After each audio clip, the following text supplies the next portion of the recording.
Максімова Яна, вучаніца 9 класа дзяржаўнай установы адукацыі, сярэдняя школа нумар 2 горада Слаўгорода Магілёўскай вобласці.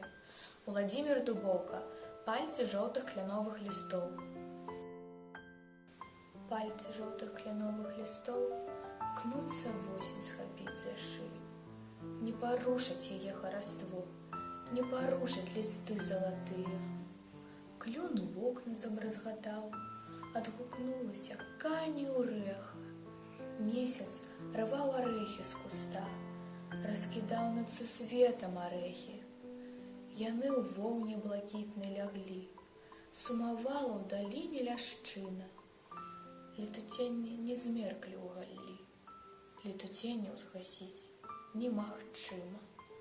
Расцярушыцца ўдалі, увысь, каб нагадваць аб светлым над чорным. Ці таму, што сумуюць журавы, ненасытна свяргочуць чорны. Ліставей не моўкне, шуміць ад вясны да вясны на прасторах. Поверх стрэх і муроў камяніц я пабачыў яе учора. Дзесь далёка галосіць сава, небакрая пракінуўся жалем. Людзі любяць душу прасаваць, калі гэта душа чужая.